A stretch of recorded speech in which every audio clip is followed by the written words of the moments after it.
uno en algún momento de la etapa como médico va a estar expuesto a atender pacientes tanto ya sea en quirófano, postoperatorio, en hospitalización, en recuperación, en fin, muchas cosas. Y pues es importante tener este conocimiento de este tipo de medicamentos, porque de pronto muchos le preguntarán que por qué vamos a ver estos medicamentos, si no, pues no son tan usuales, pero sí es muy importante pues saber los conceptos, ¿sí? Cualquier duda o pregunta que haya tenido, pues la vamos a ir resolviendo durante el transcurso de la clase. Hoy le vamos a hablar acerca de los anestésicos generales y los gases terapéuticos, una pequeña introducción como tal de los anestésicos generales, es el primer tema que vamos a abordar. Todos tienen como finalidad suprimir el sistema nervioso central con el fin de que nosotros podamos hacer intervenciones, ya sea quirúrgicas mayores, menores o hacer algunos procedimientos que sean incómodos para el paciente. Esto con el fin de su comodidad. Importante, tiene bajos índices terapéuticos, esto quiere decir que entre la dosis mínima terapéutica y la dosis mínima tóxica hay un margen muy pequeño, entre 1 a 2, y es por eso que no lo puede prescribir cualquier persona, sino tiene que ser personas que tengan la suficiente información y cuidado al momento de administrarlos. Bueno, como tal vamos a intentar llevar al paciente en un estado anestésico. Para que el paciente esté en un estado anestésico tiene que cumplir 5 características principales, que es la amnesia, la analgesia, la inconsciencia y disminuir tanto los movimientos como los reflejos autónomos cuando tenemos estímulos negativos. Entonces, los vamos a dividir en dos grupos grandes, que son los anestésicos parentelares y los anestésicos simulados. Los anestésicos parentelares tienen una característica principal y es que su vida media es corta y también su inicio de acción. Eso quiere decir que comienzan rápido, pero también paran rápido, por así decirlo. Por eso se usan únicamente en forma de inducción y no como mantenimiento. Entonces quise poner los principios farmacológicos al inicio porque los 3 fármacos que les voy a hablar ahorita tienen como el mismo principio farmacológico y se comportan de manera parecida farmacocinéticamente. Importante, son pequeños, aparte de eso tienen anillos de fenol, aromáticos o heterocíclicos y lo que como tal dije su comportamiento es que son hidrófobos. Entonces, cuando nosotros le administramos el fármaco al paciente, el fármaco se va a comportar de la siguiente manera. Va a tener un comportamiento circunpacimental, o sea, se va a distribuir en 3 fases, por así decirlo. Primero van a ir a las zonas que más irritan y que son más lipofílicas, que son la zona del cerebro y la médula. Entonces inhiben lo que son la corteza, el sistema límbico, el sistema reticular y lo que es el tálamo. Entonces, al momento de inhibirlo, pues va a inducir al paciente en el estado anestésico que les mencioné anteriormente, que es disminuir los reflejos, disminuir el movimiento, hacer anestesia, analgesia en algunos casos y pérdida de la conciencia. Luego van a ir, que son los otros 2 módulos, los otros 2 compartimientos, hacia los que son menos irrigados, que en este caso son los músculos, luego las vísceras, y por último van al tejido adiposo, que es el tejido de depósito de este tipo de fármacos. Entonces, pues el fármaco tiende a depositarse ahí y por eso es que su vida media es corta, pero igual sigue siendo un poco más demorada que su acción terapéutica. Luego del metabolismo, pues va a haber luego de la distribución va a haber un metabolismo que depende de 3 cosas. Entonces, su metabolismo dependiendo del contexto, dependiendo del paciente, dependiendo de lo que vamos a hacer, de la intervención. Entonces, depende de la tasa metabólica del paciente, depende de la dosis que vayamos a dar y del anestésico que vayamos a dar, porque hay unos que tienen más afines a la grasa que otros, al tejido adiposo que otros. Entonces, si son más afines al tejido adiposo, van a demorar más. Esto lo que hace va a ser una vida media sensible que pues va a depender del contexto. Yo les voy a decir la vida media pues, de los fármacos, pero no es algo muy teórico, depende mucho pues, del paciente y de la intervención. Bueno, vamos a comenzar con el propofol. Creo que ya todos conocemos, o por lo menos hemos escuchado hablar del propofol, más por el escándalo que pasó ahorita acerca de este. Como tal, su forma actual, ellos son agonistas alostéricos de GABA, muy parecidos a los barbitúricos y a las benzodiazepinas. ¿Por qué son diferentes a ellos y son más, por así decirlo, peligrosos? Porque ellos se unen a alfa y también se unen a beta, que es beta 2 y beta 3. Beta 2 y beta 3 tienen mayor cantidad en el cerebro y en la corteza, entonces al momento de hacer hiperpolarización, abriendo el canal y permitiendo que entren los iones, pues va a generar esa inconsciencia. Aparte de eso, él también puede actuar sobre la energía de GABA, entonces por eso es tan peligroso. En Colombia lo encontramos en forma de emulsión, entonces no solamente vamos a tener el principio activo que es el propofol, sino vamos a tener otros componentes. En este caso son componentes aceitosos, como el aceite de soya, el glicerol, la leticina al huevo y en algunos casos el hidróxido. Hay un pequeño mito y es que a las personas que son alérgicas al huevo no se les puede administrar propofol y esto es falso, es un mito. Y Y esto es porque la mayoría de las personas que son alérgicas al huevo son alérgicas a la proteína de la albúmina de la clara. Y la lectina de huevo se pasa directamente en la piel, entonces por eso no debería haber ningún problema. Como tal, sus propiedades farmacológicas inician en menos de un segundo, duran entre 4 a 8 minutos, su vida media es una de las más cortas, por eso es uno de los más usados. Su inmunidad es bastante alta, entonces tienen que tener cuidado con problemas como hiperalbuminuria o también alimentación deficiente. Y sus usos terapéuticos, como les dije, los parenterales se usan principalmente como inducción, pero en la teoría también tenemos el mantenimiento de la anestesia, que no se debería hacer, porque ahorita les voy a mencionar uno de los principios, bueno, uno de los problemas principales de esto. Y es un hipnótico puro, eso quiere decir que solamente hace anestesia, pero no hace analgesia. O sea, se tiene que administrar junto con otro fármaco que confiera pues, esa propiedad y normalmente se hace junto con opioides. Bueno, su administración, como les dije, es únicamente vía intravenosa. Tenemos la dosis de inducción y la dosis de mantenimiento. La inducción es de 1.5 a 2.5 miligramos por kilogramo y el de mantenimiento de 10 a 300 microgramos por kilogramo por minuto. Su distribución, pues ya se lo mencioné al inicio, que son el compartimental, central, cerebro, periférico, músculos y vísceras, y periférico lento, tejido adiposo. El metabolismo netamente hepático de todos, principalmente por la CYP3A4, y es por conjugación y glucuronidación. Y su eliminación es netamente renal, entonces la vida media también va a depender del paciente que vayamos a atender. En casos de adultos, bueno, ancianos y neonatos, la eliminación va a ser más lenta, y en caso de niños, la eliminación va a ser más rápida. Arriba podemos encontrar las presentaciones que encontramos en Colombia. En Colombia normalmente encontramos concentraciones de 1% a 2% en ampollas de 200 miligramos por 20 mililitros.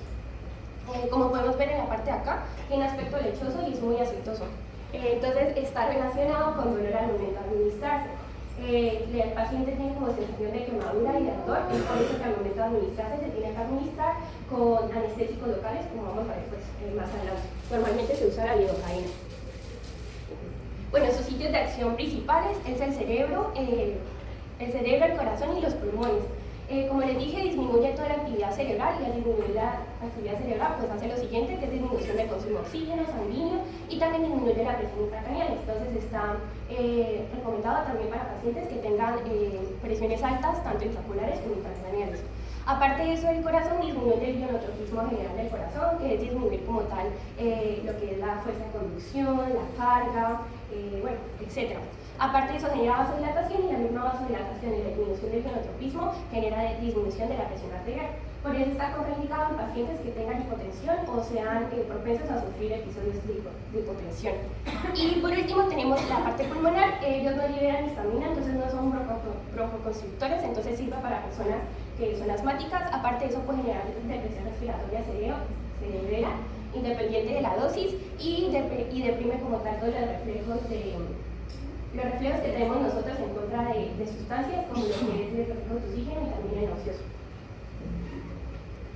Bueno, sus reacciones adversas, que como tal es lo importante, primero tenemos la flebitis química. La flebitis química fue lo que les mencioné, como es emulsión, tiene una parte libre y esa parte libre genera histamina en las venas, lo que genera la inflamación. Eso es lo que se le conoce como flebitis química.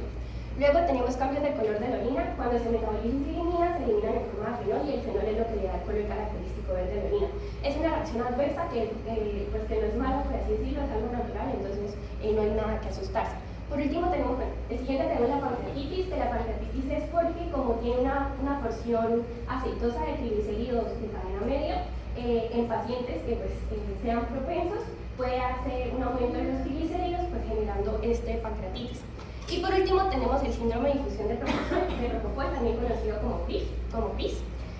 Bueno, el problema de esto solamente va a pasar en pacientes que primero el propofol se use no como inducción, sino se use como mantenimiento y en altas dosis.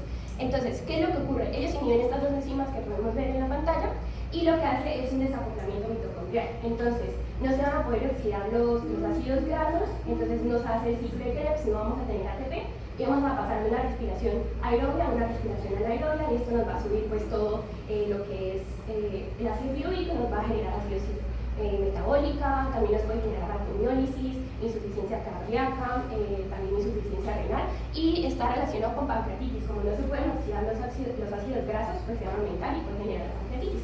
Y pues puede generar a la muerte porque hace estrés oxidativo en las células.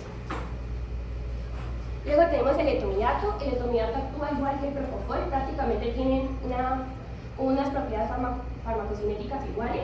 La única diferencia es que estos se pueden usar para personas hipotensas, a diferencia del propofol.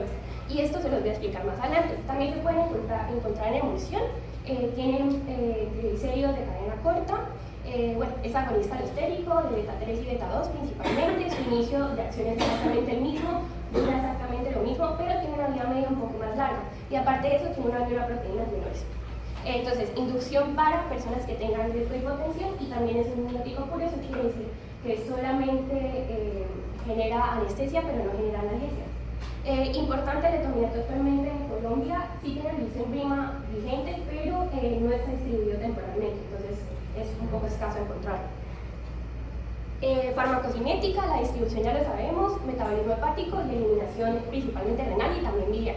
En cuanto a la administración, es únicamente intravenosa. Tenemos dosis de inducción, dosis de sedación leve, que es cuando no queremos como tal llevar a una anestesia al paciente, y de mantenimiento.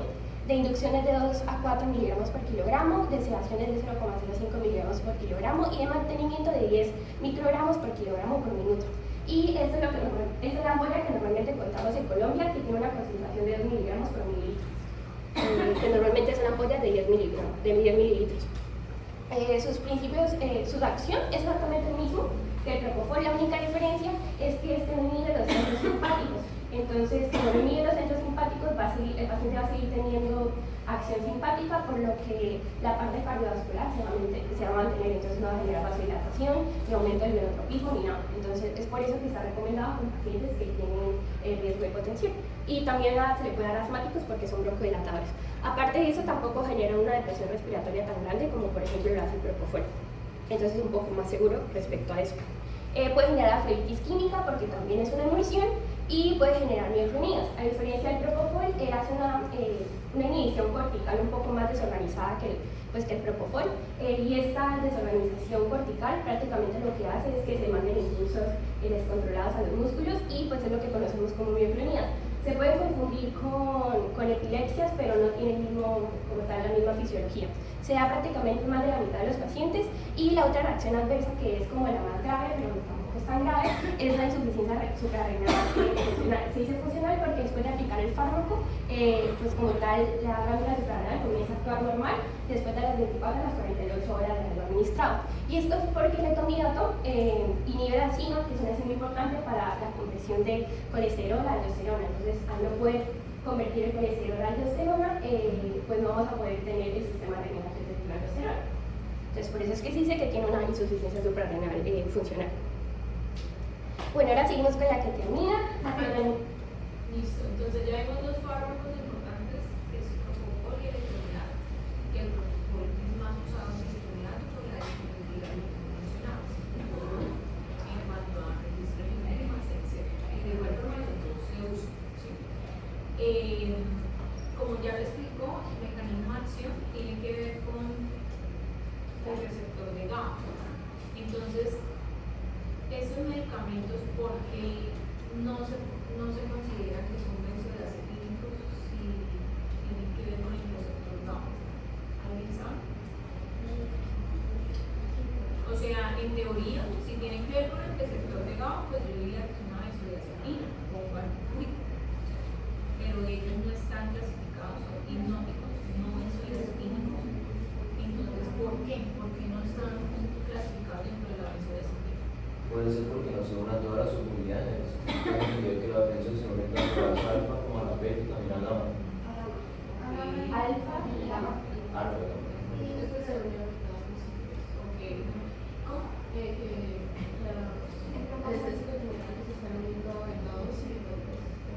También, exactamente, no solamente son exclusivos del receptor GABA. Y también es otra cosa muy importante, y es que las benzodiazepinas y los barbitúricos son agonistas puros del receptor de GABA, y eso es lo que aumenta en la entrada o la apertura, hace que se abra más la apertura de fibras en el nivel de la neurona, y esto es lo que la propofol lo que hacen es potencializar ese receptor, ¿sí? Entonces digamos que hay una pequeña diferencia en cuanto al mecanismo de acción, aunque aparentemente es muy similar, ¿sí? Pero realmente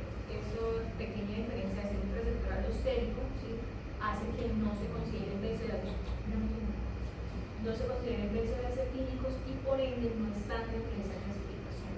¿Listo? Y por ende también en una sobredosis, por ejemplo, no se pueden manejar con el antídoto que sería el exacto, no sirven. Por eso también los propósitos tienen otros efectos secundarios y sobre todo por el tema de los receptores metabólicos 3. Además también se dice que el propósito tiene algo que ver con los receptores NMDA, que son los receptores de qué?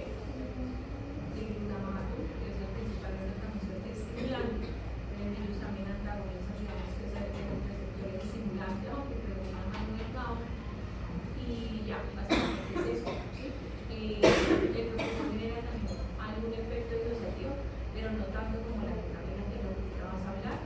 Y por eso el propofol genera también cierto potencial de abuso. ¿Sí? Por eso yo les explicaba hace días que hay mucho personal médico de la salud, sobre todo que se propende a volverse adictos a este tipo de medicamentos. ¿Sí? ¿Por qué? Porque al actuar en receptores GABA, pues tiene que ver también con el sistema de recompensa, dopamina y genera tolerancia, genera dependencia en algunos momentos que se lo siguen utilizando muy seguido. ¿Listo? Y aumenta obviamente el riesgo de infección respiratoria de una u otra manera. Continuamos. Bueno, acá tenemos la ketamina. La ketamina actúa de forma diferente a propofol y etomidato. Este no es un agonista, sino es un antagonista no competitivo de los receptores de NMDA, que son los receptores de glutamato. Estos son excitatorios. ¿Por qué digo que es un agonista no competitivo? Como podemos ver, es prácticamente lo que hace es meterse en la mitad del canal iónico, impidiendo que haya la salida y la entrada de los iones, en este caso que es sodio y que es la salida de potasio. Por eso es que se dice que es no competitivo y es un antagonista. Este como tal, a diferencia de los anteriores, sí es analgésico. Entonces, anestésico analgésico y genera algo que se conoce como anestesia disociativa. La anestesia disociativa, primero, una de las características principales es que a pesar de que el paciente va a estar anestesiado, va a mantener los ojos abiertos y va a mantener reflejos motores de los ojos, tanto de acomodación como a veces nistagmus. Aparte de eso, le da la sensación al paciente de adrenalina, también genera delirios, genera excitación general y aparte de eso, los pacientes dicen que sienten como que se salen de su propio cuerpo, por así decirlo. Y esto es porque la ketamina proviene de una droga que se llama PCP, ahorita se les explico, y como tal es una droga recreacional, ilegal, obviamente. Su inicio pues es exactamente el mismo, menos de 1 minuto, su duración es un poco más larga que las anteriores, de 5 a 10 minutos, su vida media es más larga y su unión a proteínas es muy baja. Entonces, por ejemplo, en personas que tengan hiperuremia, pues va a haber un problema porque se va a unir más. Usos inducción específicamente para personas que también puedan tener hipotensión y broncoespasmo, y pues ya sabemos que no es un hipnótico solo, sino es un sedante anestésico. Bueno, su vía de administración en Colombia únicamente la encontramos vía intravenosa, pero en Estados Unidos también lo podemos encontrar intramuscular, oral y a veces rectal. Tenemos dosis de inducción y dosis de mantenimiento. La inducción es de 1 a 4.5 miligramos por kilogramo y de mantenimiento de 2,5 a 0,8 microgramos por kilogramo por minuto. La distribución es exactamente el mismo, el metabolismo es exactamente el mismo y la eliminación es también renal o biliar. Aquí tenemos las dos presentaciones. Normalmente las presentaciones de las ampollas vienen de 5 miligramos por mililitro y las ampollas vienen de 500 miligramos por 10 mililitros. Esta es la droga, la PCP, la que yo les estaba mencionando, que es la fenciclidina. La ketamina proviene de ella, solamente que tiene 2 isómeros que la hace más estable, generando que no haga depresión respiratoria como tan fuerte, a diferencia pues, de la droga recreacional. La droga recreacional es muy peligrosa porque aparte de hacer la anestesia disociativa, que después da la euforia a los pacientes y que tengan también alucinaciones tanto sensoriales como auditivas, pues también puede generar una depresión respiratoria prácticamente irreversible. Sitios de acción es lo mismo. Bueno, la ketamina es simpático-mimética, eso quiere decir que aumenta el sistema simpático. Sí va a generar la disminución de la actividad cerebral, pero pues va a generar aumento de la presión y también de flujo sanguíneo. La parte cardíaca o cardiovascular también va a generar aumento de todo el fenotropismo vascular, entonces no va a ser vasodilatación, sino vasopresión, entonces va a subir la presión arterial.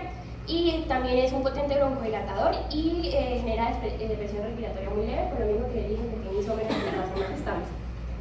Entonces, sus reacciones adversas están ligadas principalmente a que ellos son simpático-miméticos indirectos. ¿Por qué digo que son simpático-miméticos indirectos?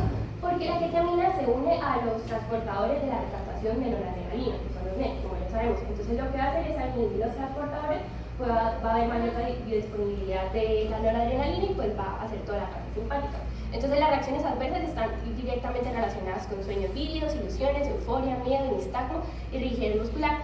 Aparte de eso también puede generar cialorrea y epífora, que es la animación excesiva, y como sabemos pues eso es parasimpático, no simpático, y eso tiene una explicación, y es porque a pesar de que aumenta el sistema simpático no se va a inhibir totalmente el parasimpático, entonces va como a coexistir los dos, entonces por eso también se puede generar cialorrea y epífora. Ya, ahora había comentado que con respecto a la ketamina, lo utiliza mucho también como droga de uso, como lo mencionó la compañera, que los transportadores lo utilizan como droga de uso para crear cultura por lo que es disolución principal, no fue que uno utiliza la ketamina, sobre todo, por ejemplo, para procedimientos anestésicos, procedimientos quirúrgicos cortos o procedimientos invasivos ambulatorios, como por ejemplo un legrado, utiliza mucho la ketamina, el gauterino, pues, y pues también en algunos casos de aplicaciones psicomotoras, hay varios estudios de uso de la ketamina, otros en pacientes con síndrome de abstinencia de Graves, pacientes con agitaciones psicomotoras graves, ¿sí? Todo eso utiliza mucho la ketamina, entonces es importante saber todos los diferentes usos que hay de este medicamento y no solamente a nivel anestésico. Bueno, ahora vamos con los anestésicos inhalados. Ese es el otro grupo que les había mencionado. A diferencia de los parenterales, tiene una vida media mucho más larga, pero comienza mucho más, es un comienzo más largo. Entonces, aproximadamente entre los 10 minutos comienza la solución terapéutica. Es por eso que se usa como mantenimiento y no se usa como inducción a la anestesia. Bueno, igual todos son gases, se comportan prácticamente de la misma manera farmacocinéticamente hablando. Entonces entran a través de los pulmones porque todos obviamente son inhalados, pasan a la sangre y de la sangre van hacia dos estructuras, que es el cerebro y luego el tejido adiposo. El cerebro como tal es el sitio de acción principal y tenemos algo que se conoce como MAC, que es la concentración mínima alveolar, que debe tener un medicamento para que el 50% de los pacientes ya no presenten movilidad muscular voluntaria, ¿no? Bueno, en la tabla que creo que no se ve, tenemos el MAC, entonces entre menor MAC tengamos, más fuerte es el anestésico, y entre mayor tengamos, menos fuerte es. Por eso tiene sentido que el óxido nítrico tenga un MAC tan alto. Bueno, como se comporta con gases, su distribución es netamente por presiones parciales, entonces se dice que el anestésico se vuelve estable en el momento en que tenga la presión parcial igual entre el gas y la sangre y el cerebro y el cerebro y el tejido adiposo. El hecho de que yo diga que tenga presión parcial igual no quiere decir que tenga las mismas concentraciones en tanto sangre como cerebro como tejido adiposo, ya que el tejido adiposo necesita mucha más concentración del fármaco para pues, encontrar una estabilidad, como lo podemos ver en la última columna, que son los números más grandes, es por tejido adiposo. Algo importante que debemos ver acá es el coeficiente que tenemos entre la sangre y el gas. Entre el menor coeficiente tenga, significa que el gas es menos soluble en la sangre, entonces puede entrar y salir del cuerpo de forma muy rápida. Entonces tiene sentido que el óxido nitroso pues, sea uno de los que menor índice tenga. Y pues se preguntarán cómo sale al contrario, por así decirlo, entonces pasa de los sitios de depósito a la sangre, del cerebro a la sangre y de la sangre se exhala. Entonces no se metaboliza en el cuerpo, solo hay uno que se metaboliza y se elimina vía pulmonar, todos. Bueno, comenzamos con los no halogenados. El óxido nitroso es un anestésico no halogenado porque no tiene halógeno dentro de la estructura química, como lo podemos ver arriba. Y su farmacocinético, bueno, es un anestésico débil porque tiene un MAC muy alto de 105 y entonces tiene efectos únicamente analgésicos. Entonces, ¿cómo funcionan esos efectos analgésicos? Primero es porque activa las hormonas opioidérgicas y genera liberación de péptidos opioides, que es la endorfina y la encefalina. Y luego activa las neuronas adrenérgicas del centro azul, que el centro azul prácticamente es el encargado de llevar y procesar la información de dolor hacia el cerebro. Entonces la noradrenalina, el aumento de la noradrenalina lo que va a hacer es unirse a los receptores adrenérgicos alfa 2, que son inhibitorios, como recordamos. Entonces pues va a impedir que pase como tal el dolor hacia el cerebro. Entonces por eso es uno de los analgésicos más fuertes que tenemos en cuanto a anestésicos inhalatorios. Como tal, sí se puede usar como anestesia, como analgesia, pero se usa porque tiene algo llamado efecto de segundo gas, que es que si tú administras un gas terapéutico junto con este gas, lo que va a hacer es que va a permitir que pase más rápido hacia el cuerpo, por así decirlo. Y eso va a generar también que se pueda usar en menores concentraciones para evitar esas reacciones adversas contrarias. Entonces, por ejemplo, yo voy a usar el óxido nitroso en menor concentración junto con el isoflurano, por ejemplo, y voy a tener que usar primero menos concentración de isoflurano porque el isoflurano va a alcanzar su MAC de manera más rápida, porque pues se va a concentrar más rápido en el isoflurano. Entonces, por eso se usa, eso se llama segundo efecto de gas. Y propiedades, es muy insoluble en sangre y también en otros tejidos, entonces entra y sale del cuerpo rápidamente. Farmacocinética, ya les dije cómo se hacía la distribución del metabolismo y la eliminación, entonces eso es exclusivamente inhalatorio y vamos a hablar de ahora en adelante por porcentajes. Entonces, cuando yo les digo, por ejemplo, en la analgesia el 20% significa que el 100% durante la operación del oxígeno, 20% va a ser óxido nitroso y el otro 80% va a ser oxígeno. Entonces, para hacer analgesia tenemos un 20%, para hacer analgesia una sedación del 50%, pero nunca se puede dar más del 80% porque el óxido nitroso desplaza el oxígeno, generando así y metiendo al paciente en un cuadro hipóxico, lo cual es muy grave. Y normalmente lo encontramos en presentación de cilindros, depende pues de qué tan grande sea el cilindro, entonces no les puedo dar como una especificación, y normalmente vienen de 99.9 a 100% de pureza. Reacciones adversas, pues como les dije, la hipoxia pues está relacionada con la cianosis y también el mareo en los pacientes, igual que cefalea. Y luego los aumentos de las cavidades. Resulta que el óxido nitroso lo que hace es desplazar el oxígeno. Entonces, por ejemplo, cuando tenemos un paciente que tenga un neumotórax, por así decirlo, pequeñito, que no es tan grave, y nosotros intentamos hacer analgesia con óxido nitroso, va a hacer aumento de esa cavidad y va a generar un neumotórax más severo. Aparte de eso, pues puede tapar el oído medio, puede hacer émbolos de sangre y burbujas intraoculares, haciendo que el paciente pierda la visión temporalmente. Ahora vamos con los anestésicos halogenados. Estos son tres. Como podemos ver, su estructura química es muy parecida, solamente cambian los isómeros. Es por eso que se llaman halogenados y tienen un nombre muy parecido. Comenzamos con el isoflurano. Y ahora vamos a hablar de anestésicos muy fuertes.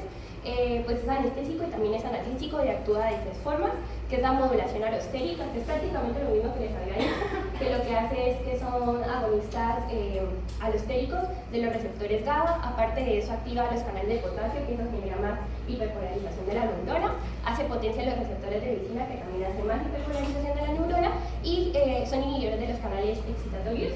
Y esto lo hacen porque también son antagonistas no competitivos, o sea, lo que hacen es bloquear como tal el canal. Entonces todo eso pues inhibe no solamente hace inconsciencia, sino también hace analgesia y sedación. Y pues sus usos solamente son para mantenimiento de la anestesia, y esto es porque tienen muy mal olor y son muy irritantes. Entonces pues obviamente el paciente no va a dejar que tú le pongas una máscara con algo que huela mal y que le lastime durante 10 minutos hasta que haga efecto. Aparte de eso, va a activar los reflejos, tanto tusígenos como nauseosos, y pues no se va a poder hacer la inducción de la anestesia. Farmacocinética igual, únicamente que la inducción es diferente, es de 1.5 a 3 y su inicio es aproximadamente de 10 minutos y su mantenimiento de 1 a 2%. Importante, estos ya no son gases como tal, no se encuentran en forma de gases, sino se encuentran en forma de líquidos. Normalmente vienen en frascos de vidrio totalmente sellados y son muy volátiles a temperatura ambiente. Eso quiere decir que se convierten de líquidos a gases en temperatura ambiente muy rápidamente. Entonces hay que tener cuidado, una vez abierto pues se tiene que administrar. Normalmente se encuentran en frascos de 250 a 240 mililitros. Efectos secundarios, también actúan en lo mismo que les había mencionado, pero actúan también en músculos y en riñón en este caso. En el cerebro hace disminución de la actividad cerebral, reduce el consumo, pero aumenta el flujo sanguíneo y también la presión. Cardiovascularmente lo que hace es vasodilatación, disminuye la presión arterial y pues aumenta la frecuencia cardíaca. Es broncodilatador también y es depresor respiratorio progresivo, o sea, la severidad de la depresión respiratoria depende netamente de qué tanta dosis de le hayas dado al paciente. Aparte de eso, genera relajación muscular. Importante no darlo en úteros gástridos, que son úteros que están en embarazo, porque en el momento de que estén en el parto, este tipo de fármacos va a parar las contracciones, pues lo que puede empeorar el caso. En cuanto a riñones, reduce el flujo sanguíneo, lo que hace que se disminuya la tasa de filtrado glomerular. Entonces, en el paciente tiende a verse cuestiones de orina más oscuras o más fuertes, por así decirlo. Reacciones adversas, como les dije, es muy irritante en las vías aéreas, entonces pues va a generar tos, y aparte de eso también lo que son náuseas y vómitos. Aparte de eso puede generar confusión y escalofríos o hipotermia. Bueno, de ahora en adelante vamos a hablar acerca de la hipertermia maligna, que creo que ya todos lo conocemos, porque en el taller hicimos más o menos, investigamos acerca de este, pero pues la hipertermia maligna es una predisposición genética que tienen algunos pacientes de tener canales de citina que hacen la salida de sodio de músculo. Entonces eso lo que hace prácticamente es aumentar el tono muscular, hacer que se queme ATP, genera temperatura elevada, y aparte de eso cambiamos de aerobio a anaerobio, eso genera acidosis metabólica, generamos hiperpotasemia, eso nos lleva a una falla cardíaca, a taquicardias y también a falla renal, etcétera, etcétera. Entonces es bastante malo y el único antídoto que tenemos para eso es el dantroleno. Bueno, el sevoflurano igual es un anestésico también bastante fuerte, también es volátil a temperatura ambiente, eso quiere decir que lo vamos a encontrar en presentación líquida. Es incoloro y a diferencia del anterior, este no tiene mal olor, entonces también nos puede servir para inducción. Lo hace modulando positivamente los canales de GABA, eso quiere decir que pues como tal disminuye la actividad y también inhibe los canales de NMDA, entonces al inhibir los canales excitatorios pues también disminuye la actividad cerebral. Entonces para mantenimiento y para inducción, aparte de eso son uno de los más usados para procedimientos que sean ambulatorios, ya que no tiene tantas reacciones adversas. Farmacocinética, lo mismo, la única es que este sí se metaboliza mínimamente, se metaboliza un 5%, el resto ya pues no se metaboliza y se elimina pulmonarmente y puede generar un metabolito tóxico, no es que siempre lo vaya a generar, puede generarlo, y ese metabolito tóxico se conoce como compuesto A y es cuando se une este metabolito junto con sosa cáustica, que la sosa cáustica se usa al momento de la anestesia, porque obviamente nosotros vamos a respirar anestesiados, vamos a soltar dióxido de carbono y necesitamos que algo atrape, por así decirlo, ese dióxido de carbono, y normalmente se usa sosa cáustica y otros componentes. Entonces con este fármaco no se puede usar sosa cáustica porque pues, puede generar el compuesto A, que lo que prácticamente va a hacer es hacer un daño en el filtrado glomerular, entonces va a dañar realmente. Tiene inducción y tiene mantenimiento. La inducción es de 2 al 4% y el mantenimiento del 1.5 al 2.5. Recordemos que si lo usamos en acompañamiento con el óxido nitroso, pues van a disminuir las concentraciones. Sí, es fuerte. Pues si quieren saber qué tan fuertes son los anestésicos, por eso les mencioné anteriormente lo del MAP, no sé si se acuerdan. Entonces prácticamente en la tabla aquí pueden ver qué tan fuerte, o sea, porque uno es más fuerte que el otro y cuál es más fuerte que el otro. Ahí están. En el libro de la Goodman sale esta tabla. Ya. De todos esos anestésicos inhalados, los más utilizados es el sevoflurano.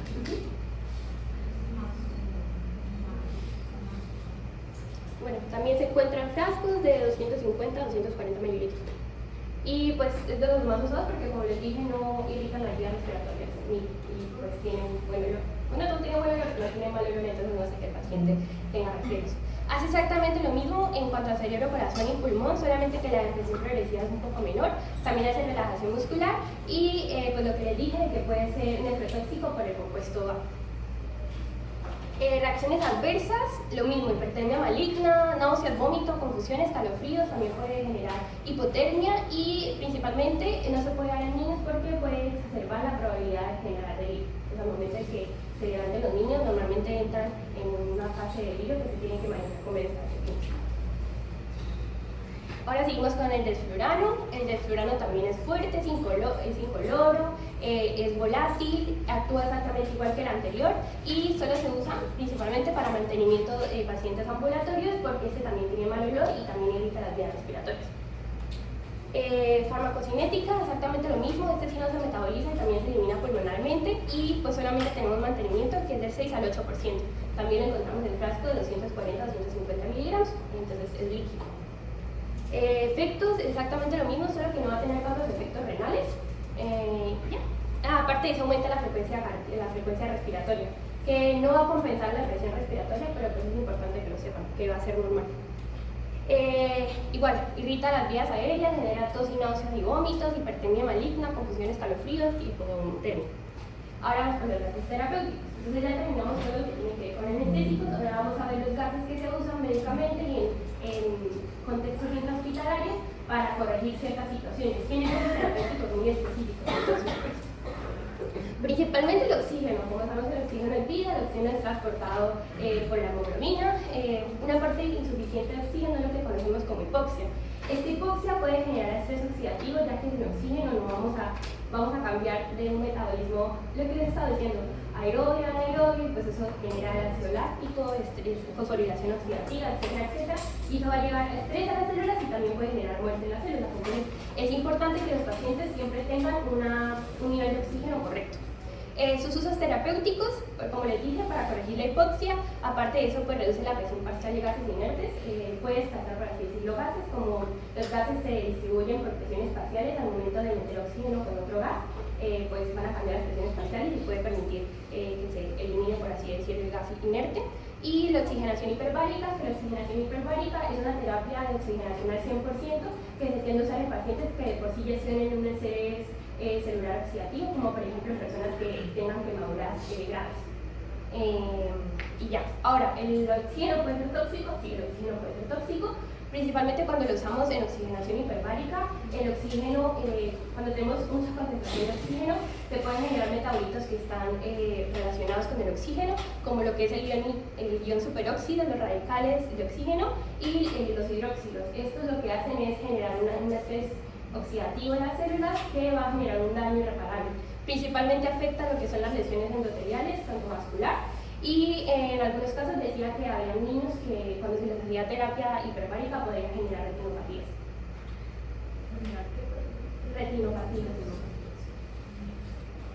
Ahora, dióxido de carbono. El dióxido de carbono también se usa como terapia, pero como pueden ver sus usos terapéuticos son muy escasos. Importante el dióxido de carbono, fisiológicamente es importante porque si nosotros tenemos una deficiencia de dióxido de carbono, que es un aumento de dióxido de carbono, que es la hipercapnia, pues vamos a poder generar una acidosis respiratoria. Al igual si tenemos una deficiencia, pues podemos generar una alcalosis respiratoria. Como tal, el dióxido de carbono activa el sistema nervioso simpático. Les voy a explicar por qué. Nosotros en el pulmón tenemos los centros respiratorios, pero también tenemos centros simpáticos. Entonces, al momento de activar la respiración, por así decirlo, también vamos a activar los centros simpáticos, aumentando pues como tal la respuesta simpática del cuerpo. Entonces, pues, ¿qué nos va a generar? Taquicardia, disminución de las secreciones, vasopresión, etcétera, etcétera. Se administra en concentración del 5 al 10% acompañado junto con oxígeno.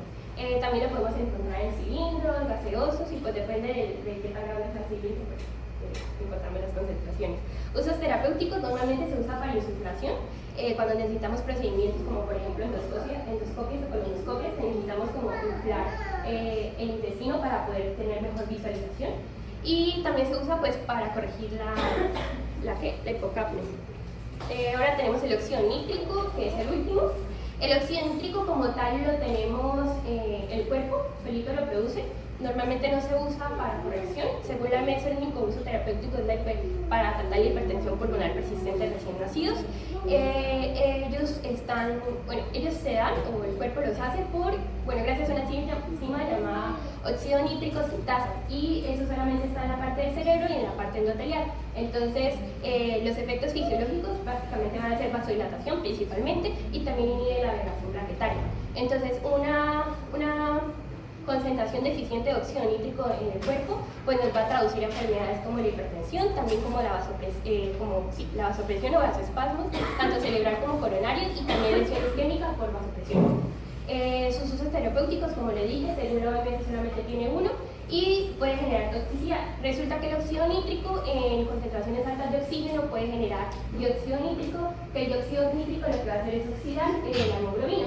Entonces, como sabemos, si la hemoglobina sufre algún tipo de oxidación, va a dejar de tener un porcentaje de óxido ferroso a convertirlo en óxido férrico, y eso va a hacer que el oxígeno no se pueda pegar a la hemoglobina, y eso es lo que conocemos como methemoglobinemia, que generalmente se puede ver como cianosis, mareo, dolor de cabeza, etc. Ya.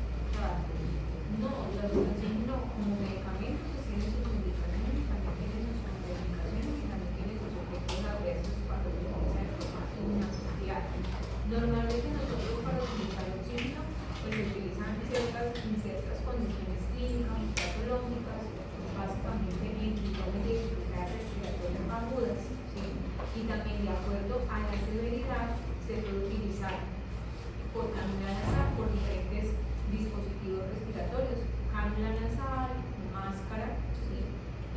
Ya sea máscara de no inhalación o máscara con lente, que son unos tipos especiales que de acuerdo a los colores vienen al 28, al 35 y al 50% aproximadamente de la concentración de oxígeno. Y pues ya la máscara de no inhalación es una concentración al 100%. También hay gafas nasales que son un oxígeno a un alto flujo. ¿Sí? Y pues también pues ya sería el soporte de oxigenación con la intubación y el oxígeno que aporta directamente la máquina del ventilador. Sí, Creo que la cánula es la cánula nasal, la más utilizada, la que ustedes ven que son como de plástico y se conectan a la nariz, es una cánula nasal. Normalmente la cánula nasal está para administrarse la cantidad de oxígeno a partir de 1 litro de oxígeno, ¿sí? Hasta máximo por cánula nasal 8, por mucho 10 litros, ¿sí? Pero en promedio la idea es administrar unos 2 a 3 litros por cánula nasal. Si se necesita más de 5 litros por cánula nasal, es mejor que le pase a una máscara de 20, ¿sí? Ya sea del 35 al 50%. ¿Por qué? Porque ahí sí tú puedes subir con 50 hasta 10 litros por minuto. Imagínense que es entrarle unos 10 litros de oxígeno por la nariz por cánula, eso es muy fastidioso, muy incómodo, puede pegar, puede lastimar. También hay otro parámetro importante, no solamente la clínica, o sea, que el paciente sea taquineco, prineco, con tirajes, con signos de dificultad respiratoria, sino los gases arteriales.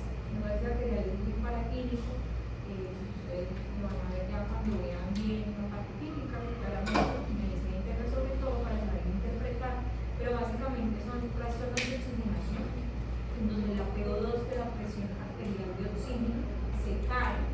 Eso quiere decir que hay oxígeno importante en el cuerpo y que necesita ser suplementado con el oxígeno tras el tratamiento.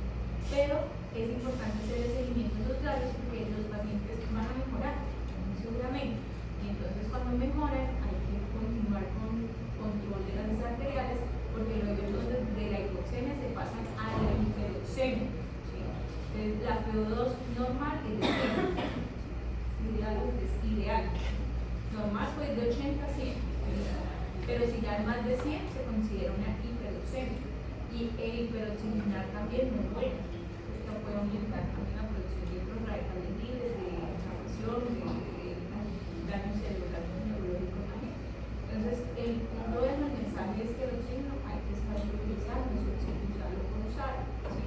Y claramente no genera adicción y dependencia, pero sí hay cierta tolerancia cuando utilizan oxígenos por cánula nasal, sobre todo a los pacientes con asma de cuerpo focosos o de boca. ¿Sí? Entonces, por eso, esos pacientes hay que evaluar cuándo puede quitar el oxígeno, cuando ya hayan pasado esa fase aguda de desconcentración de su enfermedad, como son esas enfermedades respiratorias, y cuando ya están más estables, empezar a bajar progresivamente el oxígeno, porque si se les deja una dosis alta de oxígeno, pues el paciente va a quedar ahí dependiente del oxígeno y son de esos pacientes que se van para la casa con falta de oxígeno. Aunque obviamente hay patologías que ya el pulmón está tan dañado y ya no funciona definitivamente que pues tienen que utilizar oxígeno suplementario el resto de su vida. ¿Sí? Sería una bala, no, pues ya no bala de oxígeno, no, sino es una máquina especial que se conecta a la electricidad para que produzca el oxígeno y las balas portátiles para el transporte. Es un tema pues interesante, obviamente no, como les mencioné, es que ustedes van a utilizar o a formular anestésicos por tiempo, pero por ejemplo el propofol y ketamina ha sido muy utilizado por medicina general también, pacientes agitados, cuando no mejoran combinación con antipsicóticos, podemos utilizar el propofol o ketamina en algunos casos, claramente teniendo en cuenta las contraindicaciones y los efectos secundarios que pueden generar. Y pues oxígeno como gas terapéutico, que claramente siempre en urgencias, en las indicaciones iniciales de acuerdo al congreso, es colocar oxígeno. También nosotros en toxicología, por ejemplo, utilizamos mucho oxígeno como tratamiento cuando hay intoxicación por gases tóxicos. Por ejemplo, intoxicación por dióxido de carbono, intoxicación por monóxido de carbono, intoxicación por cianuro antes, ¿qué vamos a hacer? Retirar al paciente de la exposición al gas tóxico y colocar el oxígeno para que desplace el gas tóxico y luego otra vez toda la normalidad. ¿Alguna pregunta con respecto a este tema? No más corto. Mañana entonces, mañana con ustedes sí, mañana jueves con anestésicos locales y antimigraños.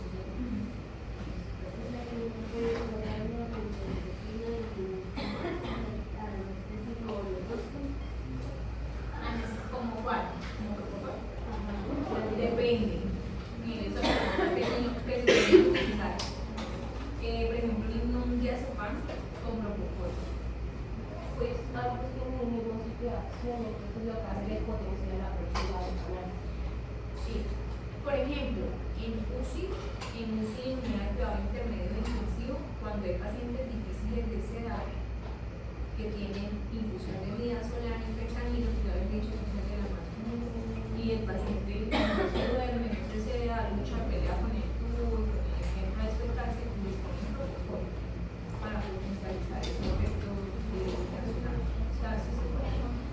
De acuerdo a pero claramente, obvio, vamos, pues los pacientes ya están intubados, vamos, están haciendo procesos respiratorios ahora, están ahí soportados. Es cuando si utilizan urgencias, por ejemplo, propofol, el ratico no mejora, midazolam, el ratico de alopridol, el extrema y se riesgo de paciente, algún dejada, alguna falla respiratoria. Entonces, como es colgado, pues puede generar problemas, entonces no siempre el paciente que constantemente estén anestesiando, pues van a mantener la misma dosis. Llega un momento en el que no vas a poder aumentar mucho el propofol porque puede generar reacciones adversas y lo vas a acompañar, ya sea con el o con esta para disminuir la concentración del propofol y